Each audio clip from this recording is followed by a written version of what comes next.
So I'm delighted to introduce to you Dr. Maryam Sayyedi. Dr. Sayyedi is a licensed clinical psychologist and an adjunct professor in the Department of Counseling and Psychology at the California State University in Fullerton. She obtained her PhD in clinical psychology from Washington State University. In her over 25 years of clinical experience and 15 years of teaching and supervisory experience, she has authored many book chapters and presented at local and state conferences addressing issues related to delivery of culturally competent mental health care services and training. Interestingly, I thought you would find this interesting tidbit to know, she has trained actually most of the speakers who have spoken to you during this event, including Sheikh Yasser Fazella, Nohan Shaveri, who just spoke, Dina Hadid, who spoke earlier this morning, and Dr. Mitra Azar Salah, who spoke this morning, and also Maryam Rasuli, who will be speaking to you later this afternoon. Dr. Sayyedi is most renowned for being the founder and executive director of OMEED, who has a table outside, which is an organization that aims to help underserved Orange County residents have access to affordable, linguistically and culturally sensitive, quality mental health care, while their wellness and self-reliance are promoted.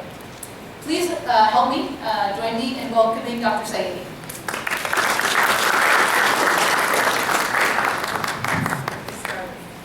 Assalamu alaikum. And before I get started, I just wanted to extend my gratitude and appreciation to Dr. Siraj and the organizing committee and everyone who is involved in bringing us together in this event, because this was certainly an overdue exercise for all of us in our community, that we get together, have a conversation about mental illness, and help each other to break the silence. It's about time for us to pay attention to this issue, which is a very significant issue in our community and in all other communities. And we are basically just starting to catch up.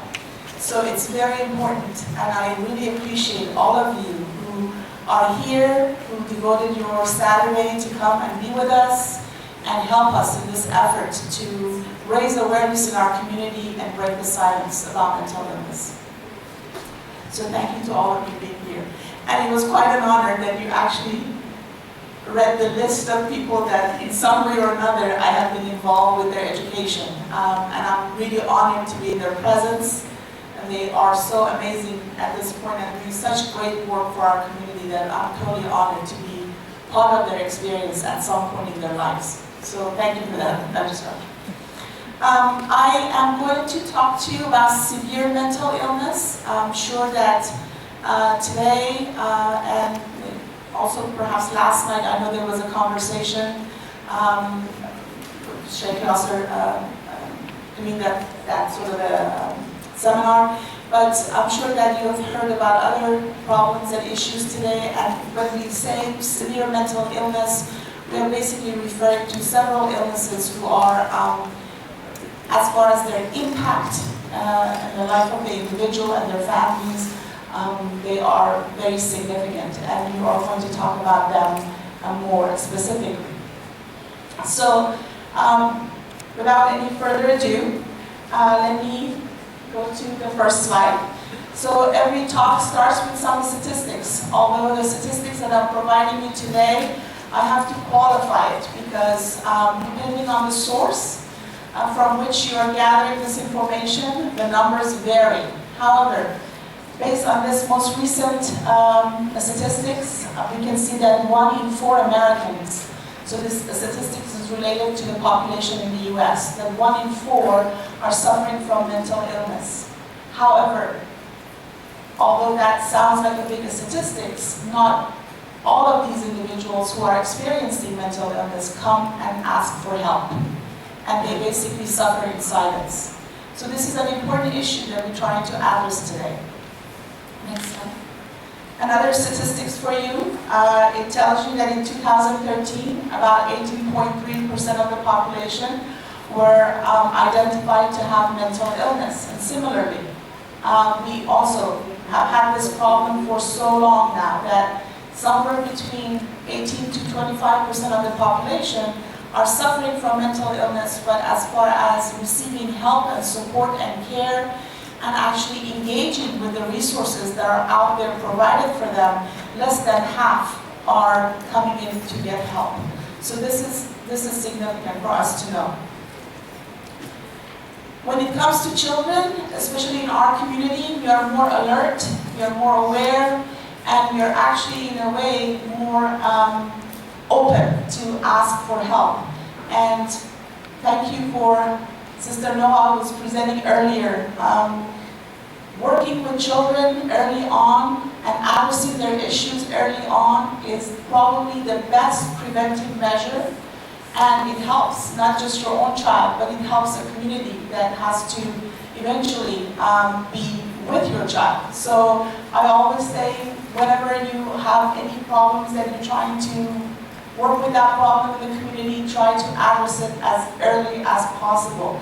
And if you actually look at the Orange County Healthcare Agency and the amount of money and services that they are putting into prevention and early intervention, you will understand that how important it is to help our children early on, to address our parenting issues, and making sure that we are raising strong leaders for our tomorrow.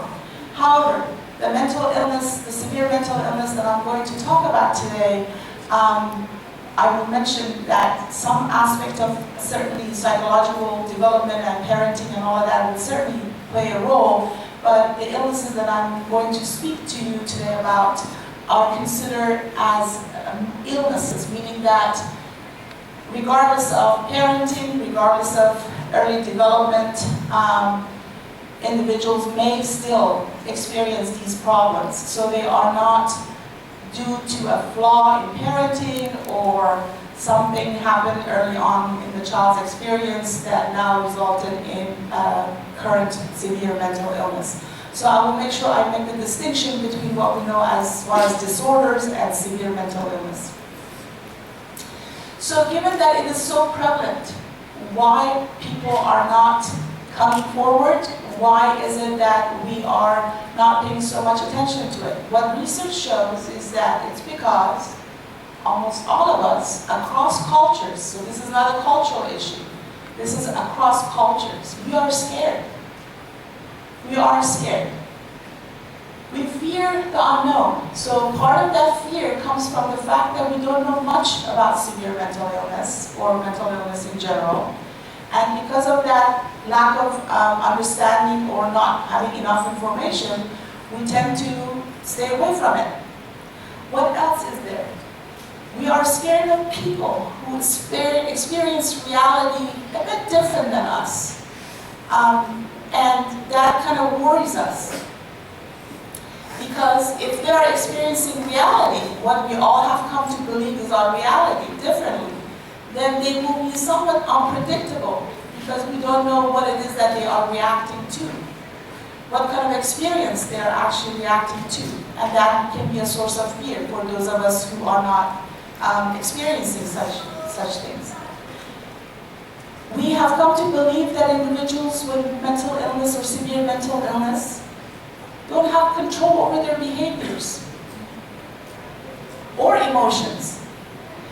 We believe that they may be dangerous, and that's probably one of the biggest stigma related to severe mental illness. Many of you, if I ask you right now, what is your understanding or experience of mental illness?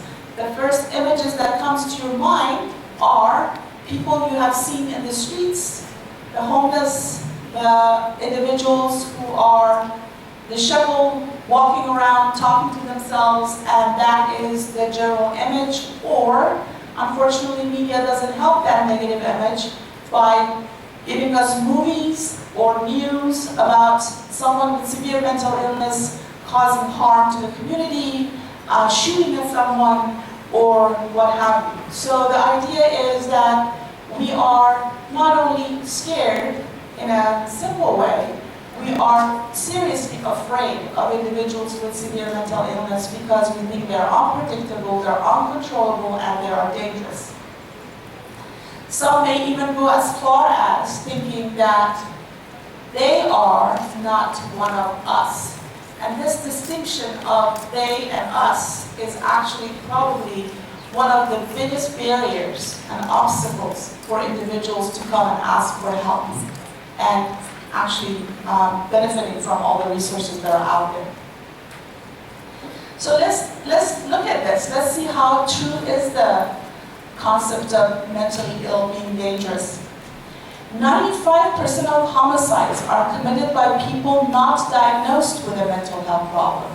If you really want to know that statistics, 85% of homicides are committed by family members. So in other words, if you're with a family member sitting here right now, it's more likely that you would be hurt by them than some other person out there who may be suffering from some form of mental illness. So that statistics probably is an eye-opener. 1 in 4 people with a severe mental illness had been a victim of crime. In 2005, they did a study, and this was the statistics. So we're talking about 2005, which was a few years back, but 25%. That's a pretty large statistics for people who are actually victim, people with mental illness being victim. People with psychosis, people that we are really afraid of and scared of because of their unpredictability, are 14 times more likely to be victims of violent crime than perpetrators of violent crime.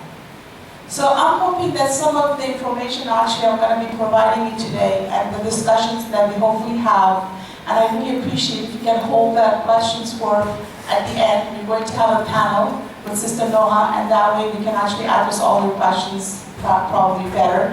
But the idea here is that I'm hoping the information will help you to understand that some of the fears that we are experiencing, some of the stigma, the negative stigma that we are associating with mental illness are really, there is really no good reasons for them, or there is no legitimate scientific reasoning behind these experiences.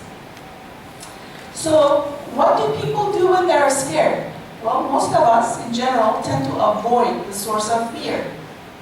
If it has to do with the community and population, we tend to discriminate. And I think our population is becoming familiar with that, sadly, nowadays in the United States. People tend to discriminate when they don't understand and when they fear a phenomenon or an experience or a community. And what do we do if somehow perhaps we are experiencing some form of mental illness?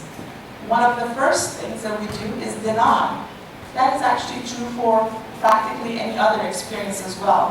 One of the most normal human reactions to stress, or kind of an unpredictable, unwanted type of stress, is to start by telling yourself that it doesn't exist. Oh, it's not that important. We either minimize it or deny it, and we try to kind of move on, ignoring that something is happening, with the hope that if we close our eyes, it will go away, right? So, given that, what happens with mental illness is that we may not be there for people who experience it. We have a different understanding of it. We will not sit next to someone with severe mental illness and say to them, I'm so sorry, how can I be of help to you? How can I support you? We do not bring them flowers. We do not make them chicken soup. We practically don't do much except trying to avoid or not talk about it and hoping all along that it will go away. Some people have said things about people with mental illness that this is something that they kind of like, somehow they are in control of it and they can get over it. Just imagine if someone, a friend or a family member has cancer, and imagine this would be your reaction to it. So the idea is, if you have someone that you know who has cancer, you will not be cruel enough, or in a way inconsiderate enough to tell them, just get over it. You have no idea how many times people with mental illness hear this sentence. Get over it. Just get up and start doing something. It will go away. You will feel all better. And not understanding that this is an illness and it has a disease process and it may not be as easily ignored or as easily overcome by just ignoring it. So I hope that this sentence stays with you, because that is what we do at this time. This is our present reaction to people with mental illness. And we are hoping that events such as this one will help us to change our behaviors and change our worldview and view of this problem. A society which can now speak openly and unabashedly about topics that were once unspeakable still remains largely silent when it comes to mental illness. And this is actually referring to the US culture, and you all are aware of all that goes on and how many things have become sort of open for discussion, how many experiences, behaviors that may have been at one point or another deviant have now been accepted as normal processes, and people are welcoming people of all kinds of lifestyles and backgrounds. But when it comes to mental illness, it still is a stigma. We are still quiet about it. And the United States, culturally speaking, is actually now in a period of time that we call postmodernism, meaning that we have passed modern era. We are in a postmodern era, and we are still silent about this issue. So the idea is that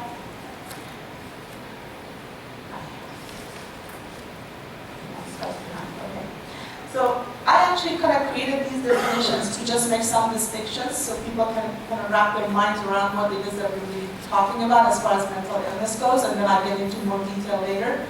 But the idea here is that when it comes to the brain, there is sort of a distinction. There are diseases that brain is the organ for those diseases.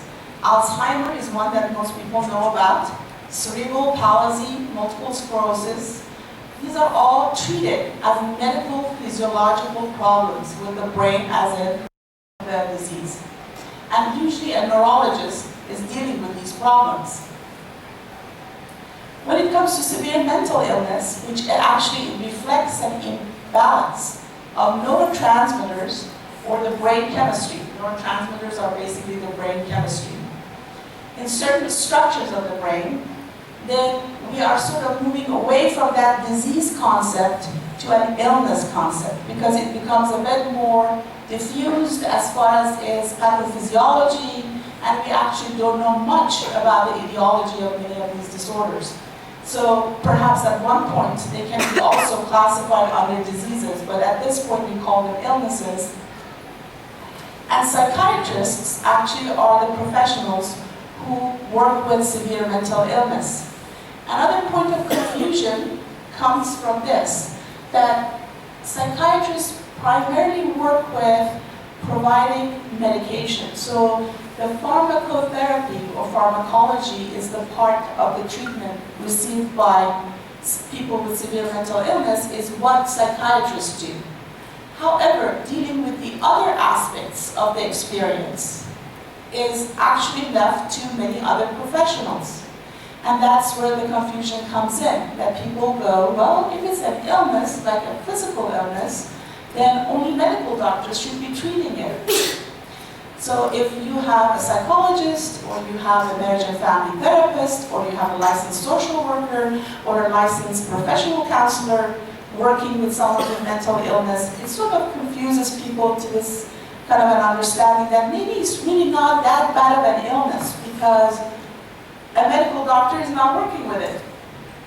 It's some other professional is working with that problem. And that is where the confusion is.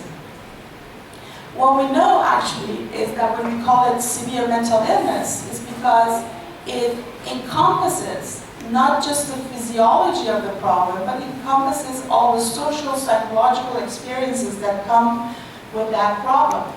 So our own profession, actually, the profession of psychology in particular, because psychologists are the ones who do most of the research in this area, but the psychologists themselves, and actually a very renowned psychiatrist, Dr. Saws, are responsible for people's confusion.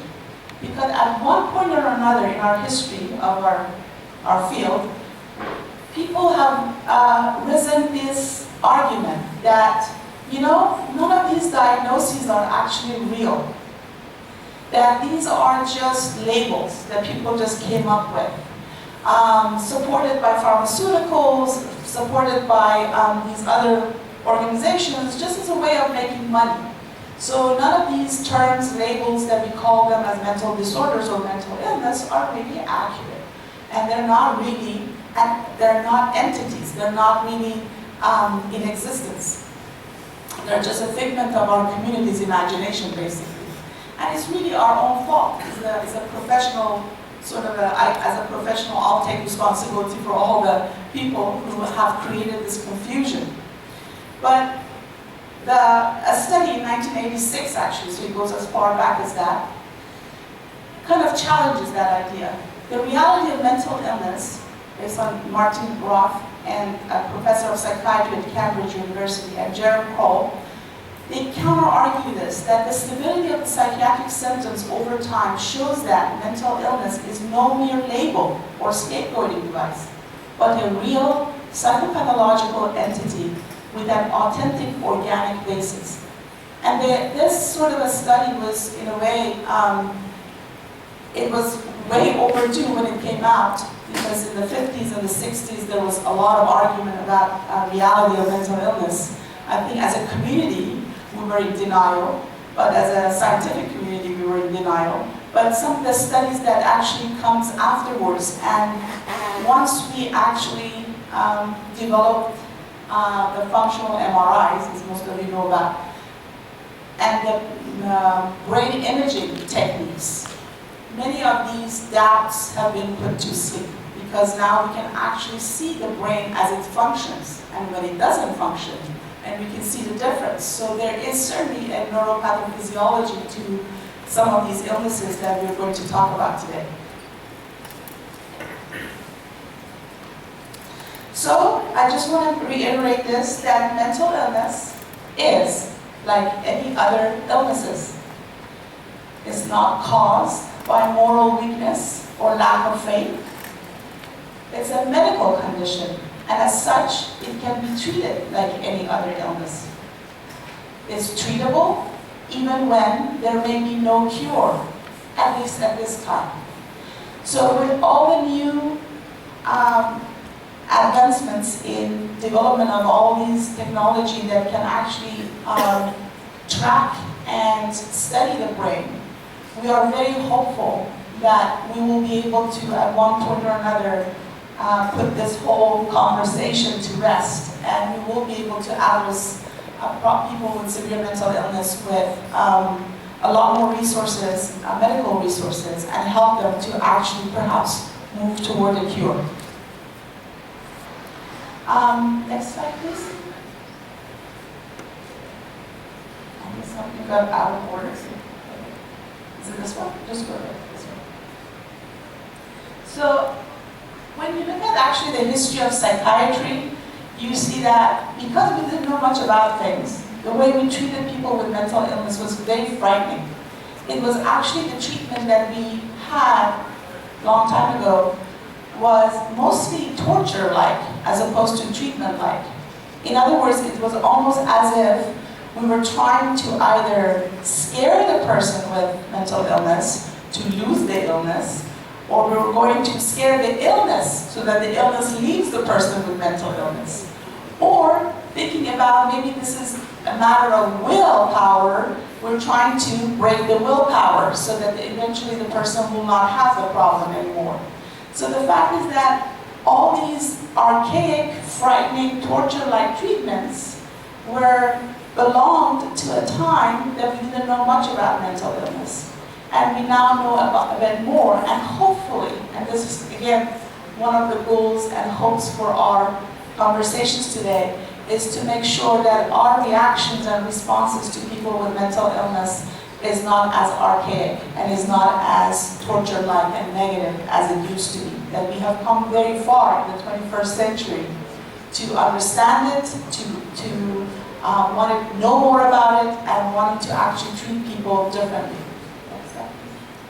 So why do people become mentally ill? Now if you click, things will hopefully show up. There are biological, psychological, and social factors that are involved. The idea is that there's some biological and psychological vulnerabilities that kind of interact. And then with social risk factors, all three kind of come together to create a perfect storm and cause issues and problems with, as I mentioned earlier, with these imbalances in the neurochemistry of the brain in certain structures. Those structures may have been vulnerable genetically to begin with, and the person's therefore response to stress may actually then not be enough to help them to overcome very stressful situations. So therefore the illness onsets. Now if you look at the onset pattern of most of the severe mental illnesses, you see that they actually onset toward the late adolescent or at the beginning of college or around college age. This is where, and this is actually the time period for most children leaving home or actually being in a kind of a phase of life that they have to go from one phase to another. So it's a very stressful time for many young people. And that's usually where these illnesses onset because there's a significant stress.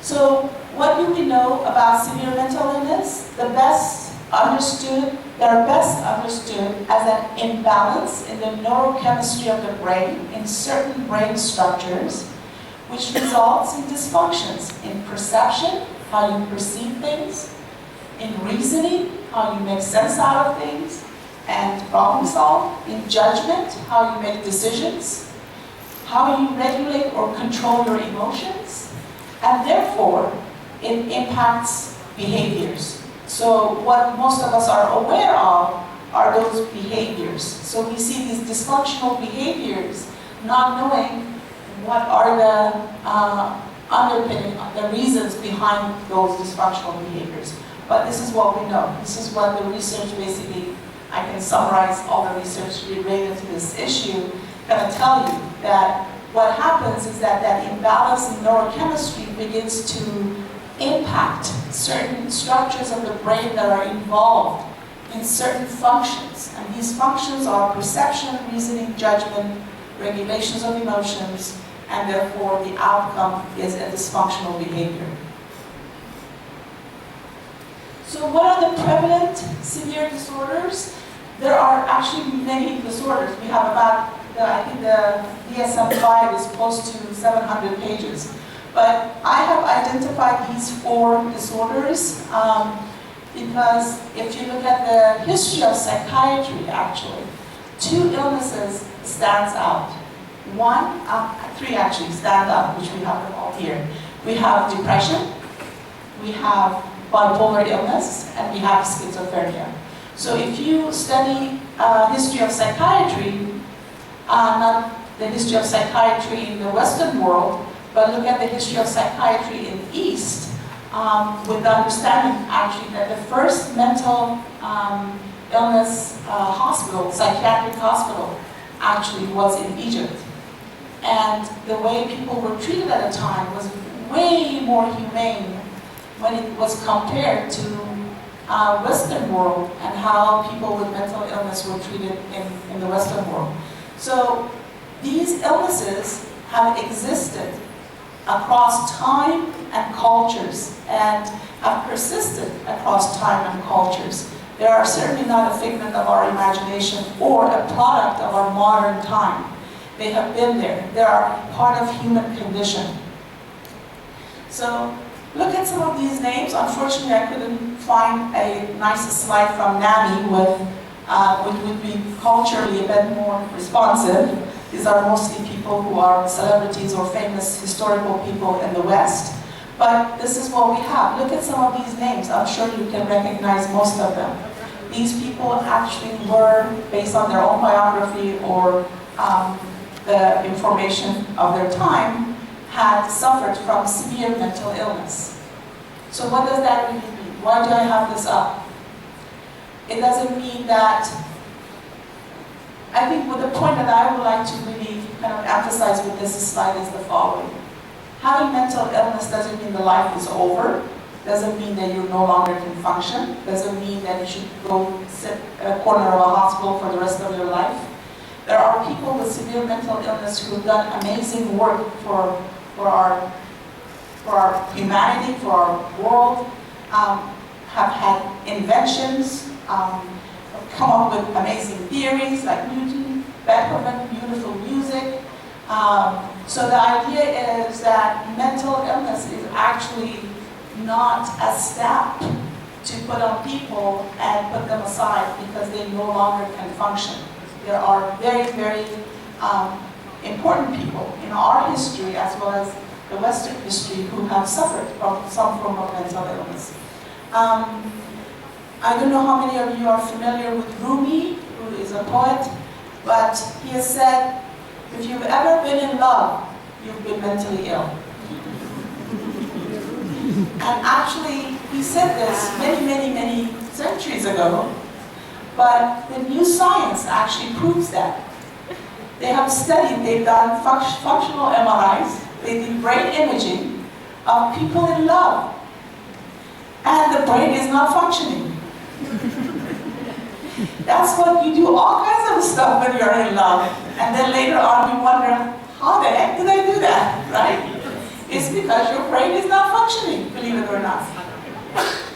Your brain is basically almost in the same status and almost have the same brain chemistry that may come with psychosis.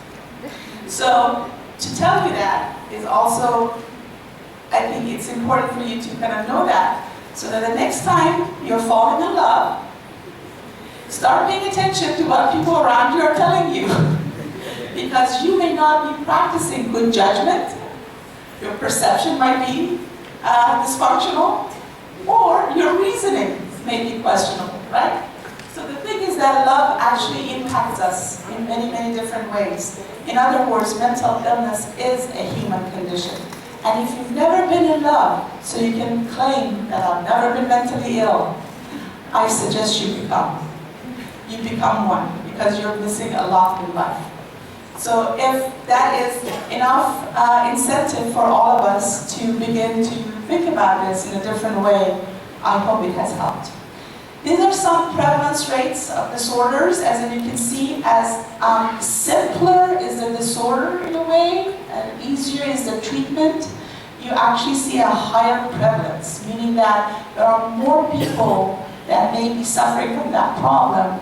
And as you go down and problems become more severe, the prevalence changes and there are less people experiencing those.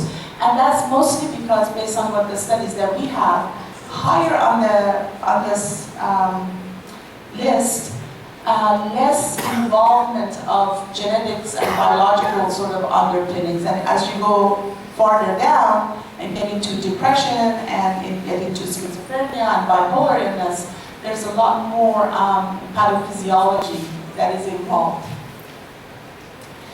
So, major depressive disorder. Now, how many of you can actually relate to this picture? How many of us at one point or another have been in a position that we just wanted to be left alone? We felt that we are totally depleted, that there's nothing left, that nothing will make us happy, that life is overwhelming, that all of that. That you may not want to go to work or go to school, felt sad, worried, overwhelmed. Well, many of us in this room, I'm not going to ask you to raise your hand, but many of us in this room probably at one point or another in our life have experienced that level of sadness. Does that mean that at one point or another all of us have experienced major depressive disorder? No. This is the distinction between some of these experiences that we may all have at one point or another had experienced and what we are going to talk about here as a disorder or illness. Many of us may have been sad at one point or another, or unhappy, or somewhat even tired, fatigued, slept more than usual, or didn't have much motivation. But it becomes a disorder when it actually impairs your life. People with major depressive disorder have impaired lives. They have impaired relationships. They may have not gone to work long enough to lose their job. They may have been reprimanded at work because of their poor productivity or errors that they've made due to a mind that was not functioning quite as well as it used to. And they tend to actually alienate people around them. It's very difficult to be with people with major depressive disorder. You cannot make them happy. And so family members usually feel very much overwhelmed and to some extent very frustrated, because no matter what they do or how they go about it, they cannot change the mood state of the person that they love so dearly. So they eventually get upset and give up. And that is when the person with illness then says, hey, see, I knew all along, nobody really cares for me. And they're not quite aware as how they are impacting their relationships. So when we talk about disorders, we're talking about impairments in functioning. So people who have been so sad, so unhappy, and so fatigued or tired or unmotivated that it actually began to impact their daily life in some way or another. Their relationships, their work, their school, people's grades go down. So when you see the impairment, it means that they're now suffering. They're suffering from something that is no longer is going to be a short episode of unhappiness. You are now dealing with what we call a major depressive disorder. These are the 4 areas of assessment, basically: the emotions, thoughts, behavior, and the physical experiences. And these are the symptomatology for major depressive disorder. So let's start with emotions, because when it comes to depression, that's the first thing people kind of pay attention to. There is a great deal of sadness, anxiety, feelings of guilt, anger. There are some mood swings, which is mostly agitation or irritability when it comes to younger people. Feelings of helplessness, and, as I said, irritability. The other symptoms, which has to do with how you think or your cognition or thoughts, you hear frequent self-criticism, impaired memory and concentration, which usually results in poor performance if you're in school or at work, indecisiveness, not making decisions, confusion, and thoughts of death and suicide. When it comes to the physical symptoms, people usually complain of chronic fatigue, lack of energy, sleeping too much or too little, some weight gain or weight loss. So it's not always weight loss. With some people, it's actually more of a agitated form of depression, where they become more irritable and angry as opposed to sad, and they may actually gain more weight as opposed to lose weight. And also young people, mostly adolescent or teenagers, tend to experience more weight gain and weight loss. Loss of motivation, substance abuse as a form of self-medication, and unexplained aches and pains. So actually, this is very important, because in our communities and our culture, given the stigma of mental illness, given the stigma of mental problems, we tend to actually focus on aches and pains. In other words, people with severe depression often are willing to share their aches and pains more readily than talking about all the negative thoughts, all the critical sort of self-talk, and may not even share some of their sad feelings or feelings of anxiety or anger. But they are open to talk about aches and pains, especially with our women. Women in general, not just in our own culture, but in most Asian cultures, such as the Chinese culture or Korean culture, Vietnamese culture, mostly individuals coming from Asia, women in particular, as far as gender goes, tend to present their depression by a great deal of self-criticism, sadness, and physical aches and pains. And often these physical aches and pains may not have really an organic source, or they may have gone to many doctors and really have not found the source of their pain and suffering. So that may be something for us to be aware of, that in our cultures, it's easier for people to share their physical aches and pains as opposed to say, hey, you know, I'm feeling really bad about how my life is going, or be open to talk about their problems and issues.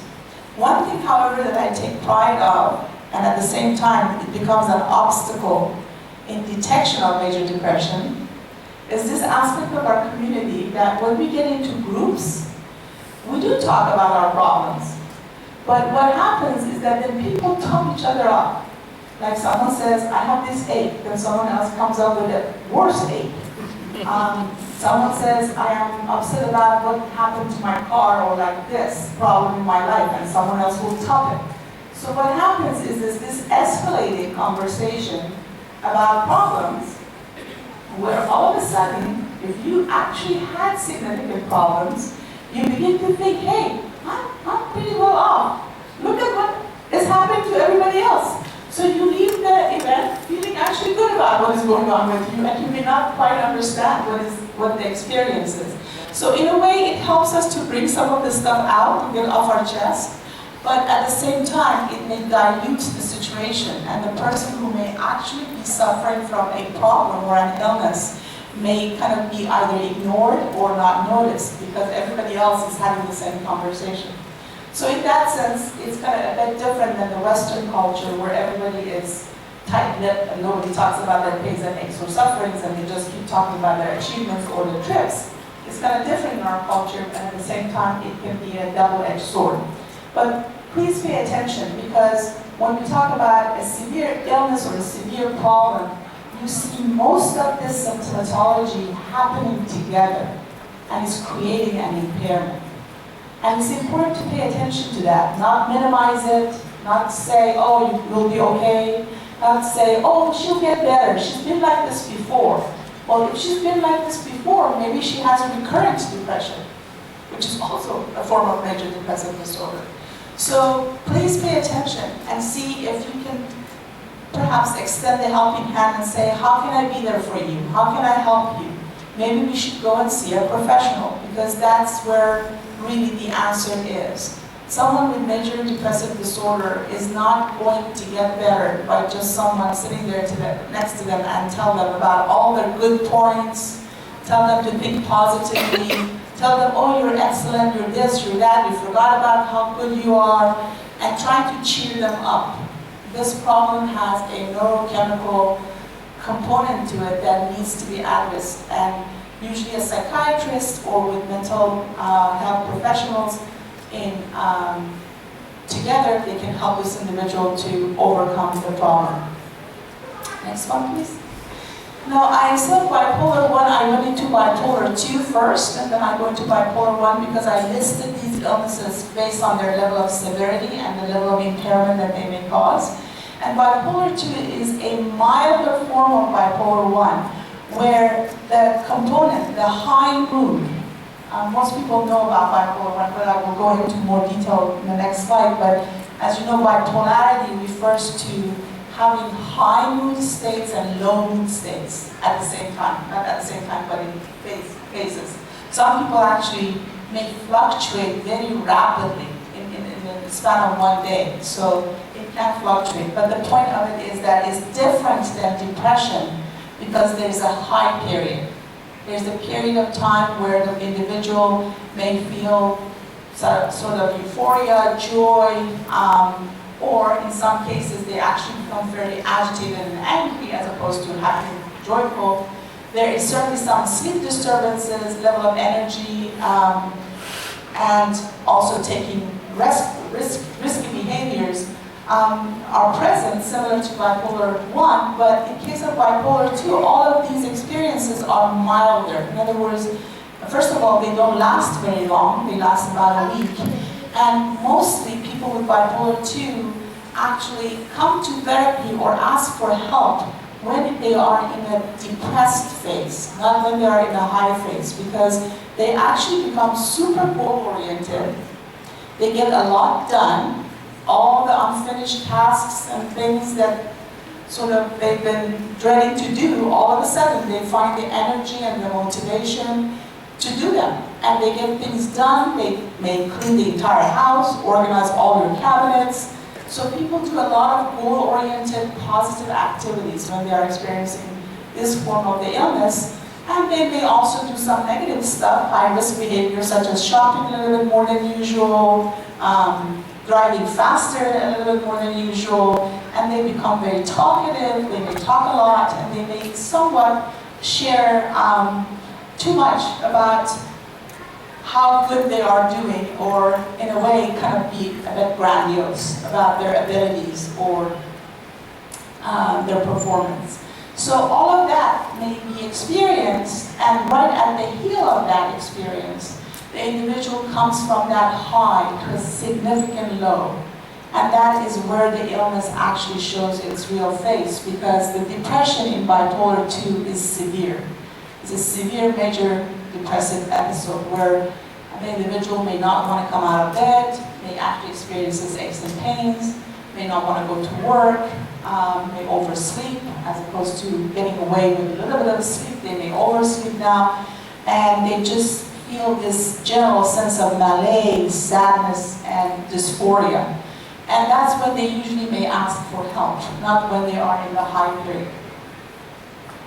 So bipolar illness actually is, when we say bipolar illness, we are really talking about bipolar 1.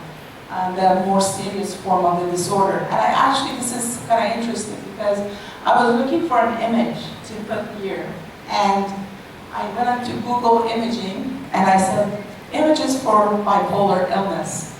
The images were kind of not very nice. They were very, kind of in a way, stigmatizing, showing a happy face, a sad face, showing someone with two sides of a different face. I mean, it was a bit kind of, I was not appreciative of those pictures, and it was very stigmatizing to some extent, minimizing the suffering. So I came up with this one. This one was the nicest one, because if you look at it, some of these letters have 1, and some of them have 3. In a way, reflecting the lows and the highs. And the kind of like, I thought this would be a better way of emphasizing the duality of this illness. So what are the high periods? As I was mentioning with bipolar 2, you see euphoria, you can also see anger. So it's not always this person who's super happy. It could be someone who may actually at one point or another had euphoria or a sense of joy, but they may eventually actually over time, as they get older, they may kind of become more angry, agitated, and irritable. There's a rapid and fast speech. The person may actually speak very fast, and to the extent that you may not actually be able to follow some of the conversation, because the thoughts are also very fast. The thoughts are very rapid and fast, and they're coming, and they may not quite all be jointed. In other words, they could be disjointed. The individual go from not having a need to sleep to basically a time that they don't need to sleep at all. And this can actually increase over time. It's not like bipolar 2 that it lasts about a week that the person is sort of high energy. With bipolar 1, it actually can start a very slow progression towards a very significant experience of significant lack of sleep actually. The person may not have slept for a few days even. And there will be an increase in high-risk behaviors. As I mentioned, high-risk behaviors such as speeding or shopping. Sometimes people do or make decisions that are financially disastrous for them, such as like buying a house, buying an expensive car. It could be very significant financial decisions that could be disastrous. Oftentimes when people have had the illness that I've worked with who were not willing to be compliant with medication or the treatment, so their mood was not under control. If they were married, we usually ask the spouse to be in charge of the finances because it can actually cause some disasters in that area. Grandiose ideas and beliefs. The individual may feel sort of like that they can do anything and everything is possible. There's that sense of bravado that everything is possible, everything is doable, and the person also feels that they have the power, they have the mental energy and the understanding or the intelligence to do big things. And as I mentioned to you, and I showed you the list of a lot of celebrities, scientists, and artists, many of these people actually accomplished during this phase of their experience a great deal of work and amazing art or amazing products while they were in a place where they were kind of having that high level of energy, that high level of mental capacity. So some of that grandiosity actually may not be well-founded, but for some, it is actually well-founded. In other words, some people actually do have that level of mental capacity. And if you look at the studies on bipolar illness and studies on creativity, you see that there are many overlaps, that there is somehow the part of the brain that gets involved in this illness also is very much involved in the process of creativity. Too many improbable ideas and goals. Well, yes, the ideas at one point, especially when the illness kind of have a crescendo and get to that highest level where they may lose touch with reality, the ideas may seem sort of improbable. But for the most part, as I mentioned earlier, many people with bipolar I illness in our history were extremely creative creative people with great ideas, and that creativity in a way was somewhat positive. Overdoing, spending, speeding, and when it comes to sexuality, it could be hypersexuality. So these highs show us today that we may not be having a lot of energy, or maybe tired, or maybe bored with this conversation. You may think, hey, you know what, that seems like a good experience. Well, it is a good experience when it's modulated, when it can be in control of it. What happens with the illness is that you gradually over time, and especially because of lack of sleep, you begin to lose control over your faculty. You begin to lose control over your behaviors, judgment, and your impulses, most importantly impulse. And that, unfortunately, is what kind of over time may lead into a lot of problems and a lot of unwanted troubles and bad experiences. From the highs, the individual will come into a low, and the low is pretty much what we know about depression. It's a significant low level of energy, sad mood. The person may become very, very much feeling guilty and guilt-ridden and very harsh on themselves, because now they kind of think about what has happened, and if they've gone out of their way to do things that was not really within their character, then they become very shameful and guilt-ridden about the experiences, and that actually fuels the depression. So the depression becomes very harsh and very significant and very heavy. The speech becomes slower. They may even lose the desire to have conversation. There is an increased need for sleep, so they may actually sleep more than they're accustomed to. There's a sense of social withdrawal, which is the same for depression. And as I said earlier, they would be very guilt-ridden and self-deprecating given the experiences that they may have had while they were experiencing the highs. So it's an illness that can be devastating, but the good news about both major depressive illness and bipolar illness is that as little as supposedly we know about our brain functioning and all these illnesses, we actually know quite a bit about both bipolar illness and major depressive disorder. And the treatments nowadays are actually working. Now we have medication for both illnesses that are very helpful. And when people are compliant, when they are actually complying with the medication, they see their psychiatrist frequently, and they're seeking help, professional help, other ways to perhaps deal with other aspects of their life to maintain the stress at the low level. These individuals actually can function just like all the rest of us and can actually have a very productive, meaningful lives. So again, having an illness, a mental illness, doesn't mean that you're going to end up in the streets, in the corner of a street somewhere there, and be fending for yourself by begging.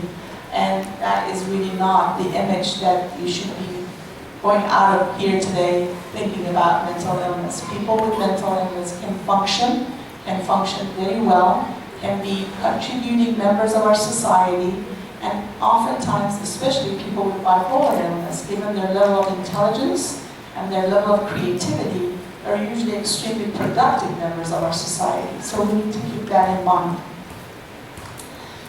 Okay, I want to shift gear to schizophrenia, and I know I asked you guys not to ask questions while I'm going over this, and I don't know how well I'm feeling with time. I have 5 minutes? Awesome, good. Okay, so I can go through this because I don't have just few slides left. So, schizophrenia, actually, most people, if they have not heard about it in a scientific context, and perhaps know about it just based on movies or media, they may think about it as a split personality, when in fact that is totally incorrect. It has nothing to do with split personality. So what you have heard about this multiple personality is a schizophrenia. That is really not true. I don't know how this came about, but that is really not true. Schizophrenia is about fragmentation of your mind. It's a thought disorder. It's a disorder of thinking rather than a disorder of personality. It has nothing to do with you having multiple personalities. Let's go to the next one. Okay, so these are the features of schizophrenia. In the professional world, most people know that schizophrenia have positive symptoms and has negative symptoms. Positive symptoms basically refers to the symptoms of psychosis, delusions, and hallucinations. And negative symptoms, anhedonia, affective flattening, avolition, social withdrawal, and alogia, these are all different terminology for different experiences. And I think, if I'm not mistaken, do I have a slide right after that? You see a slide after that? Because I want to see if I should. Yeah, good. So can we go back to the previous one? Okay. So I will actually explain all these negative symptoms in an easier language. But what I want to make sure you kind of understand here is that the complexity of the illness and the level of symptomatology and problems, they all kind of look at the functional impairment in the middle. Is that someone with schizophrenia, if it's not treated, if it is not dealt with professionally and they're not receiving the help that they need, it actually impairs all aspects of life. Work, school, relationships, self-care in particular. The person may not even be motivated to take care of their hygiene or their basic needs like eating. So with that said, it's important to kind of look at the complexity of the symptomatology. There are significant cognitive deficits. There are many studies that have looked at the progression of the illness when it's untreated and how it impacts attention, memory, verbal fluency, executive functions, which is basically your prefrontal lobe functions where you make decisions, problem solve, all those things. It impacts the brain in a significant way where you may not be able to reason or perceive or problem solve, make good decisions, or even pay attention to simple things. It creates disorganizations in speech and behavior. And as far as mood goes, it can actually vary. There could be different mood states with the schizophrenia. There could be depression, anxiety. It could be aggression and hostility and suicidality. In all these illnesses that I've mentioned, major depressive disorder, bipolar, and schizophrenia, suicide is one of the most significant and probably the most alarming aspect of these illnesses. And it's so important that we identify individuals with these problems early on and help them, because these are illnesses that can kill. We don't know about this aspect of severe mental illness. We may have heard about people who are suicidal, or depressed people are suicidal, but suicide is probably the major source of mortality for people with severe mental illness. And that's why our job as a community becomes so relevant, so important. At OMID, actually, we have a kind of a saying that we say, save a mind to save a life, because you are, in some situations, truly saving a life by saving a mind. So let's go to kind of telling what negative symptoms is. And this is important, I'm going to highlight it, because especially with early onset of schizophrenia in later teen years or early college years, these are possibly the first symptoms that people may notice. Is the person may begin to sort of have this flattening of facial expression, so they may look as if they're not feeling anything. There's a flattening of affect, as it's called, so there's no expression of emotions.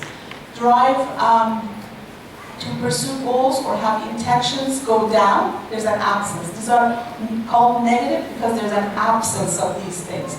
So the person may not have that drive to pursue goals. That's what avolition is called. It's not having the drive to do things. Desire for all activities. They may not want to do anything in that way. They don't have much of a desire, positive desire. Desire to be with others. They withdraw. In fact, actually being around people makes the individual more anxious and upset. And they are not able to use speech in a meaningful way. They may be saying things that may not make sense to people quite a bit. And then sort of, as the illness begins to sort of onset and progressive, as they withdraw more and begin to kind of get lost in their own experience, then the psychosis will set in. And then that's where you see the hallucinations. Auditory hallucinations are very common. Visual and auditory hallucinations. Auditory is more common than the visual hallucinations. And it's usually a person hearing a voice it's not their own voice. It's kind of a foreign, alien voice that usually is commanding them to do something, or are saying something negative to them, like you're worthless, nobody loves you, nobody wants you.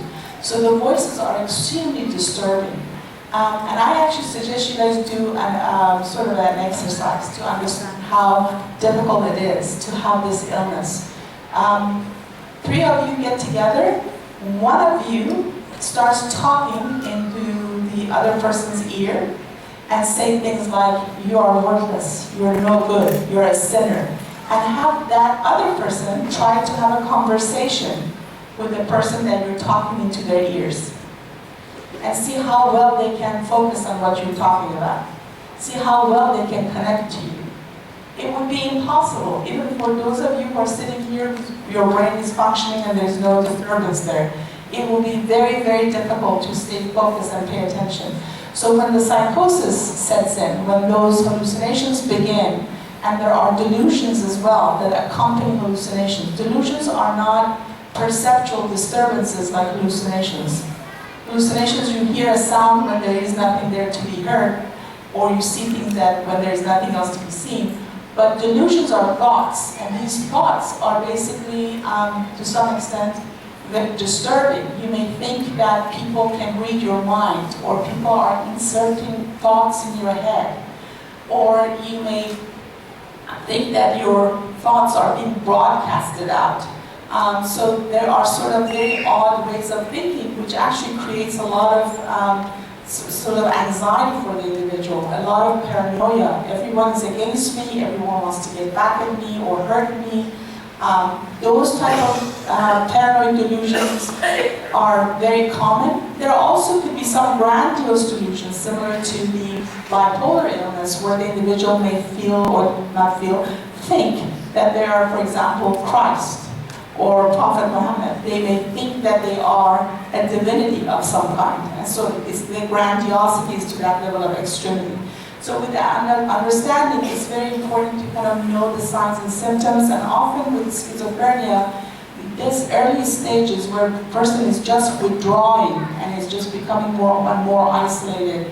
And often parents, if they are paying attention, they kind of notice that the kid is not taking showers, is beginning to smell. They may actually hoard junk and garbage into their room. They may start talking to themselves. These kind of signs can be present. And sometimes, again, if the kid is not at home and have left for university or is someplace that the parents are not around them to pay attention to them, they may kind of go through this stage and they may actually become fairly psychotic and begin to even think about suicide to end the voices in their head, and that may be the time that they come into attention of their peers in the dorm or the roommates, and that's when they're usually brought into a professional for help if the person is lucky to have someone around them. So with that said, this is actually psychosis. Psychosis is actually an episode, or it's a phase, kind of a mental state. And it can accompany many different illnesses, many different problems. So psychosis is not specific to schizophrenia. Psychosis can accompany bipolar experience. Psychosis can actually happen just out of the blue. We call it a brief reactive psychosis. Or it can be as a result of a substances, illicit substances, alcohol and other substances can actually result in psychosis. So it's a mental state where the person begins to hallucinate or have delusions. And it actually requires medical attention. Nobody just overcomes their psychosis. Psychosis is something that requires medical attention. Otherwise, the person can actually be harming oneself. And it's actually a sort of a component of the mental illness experience that suggests severity. So if someone is experiencing psychosis, that's what most of us know about this enough to know that the person is now in a very severe, significant state of their illness. So this is sort of, as far as how schizophrenia, basically what we know research-wise, what's going on, is that it requires a genetic predisposition, environmental, social, and psychological factors, as I mentioned earlier, kind of come together. Then they kind of create a neurodevelopmental abnormalities that results in brain dysfunction, improper balance of chemicals, and then ends up with the illness, depending on what structure of the brain gets involved. Now, if you guys, let's go to the last slide. If you need more resources and actually interested to learn about these things and learn about what we have as far as research and the resources in our own community, the SAMHSA is actually a very good place to look at the, do I have SAMHSA there? Okay. Yeah, I have the Substance Abuse and Mental Health Services Administration. SAMHSA is a great website. It's a great website. National Institute of Mental Health is also a great website because there are so many websites on internet that gives you all kinds of information. These are very legitimate, scientifically based. These are based on sciences that are peer-reviewed, that are not hocus-pocus science. So if you really want a legitimate, good source of information on these illnesses, I really highly recommend that you consult with these websites. Okay? Thank you so much for your patience.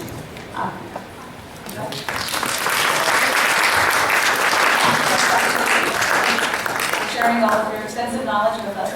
That's very enlightening. We're going to take a 10-minute break this time.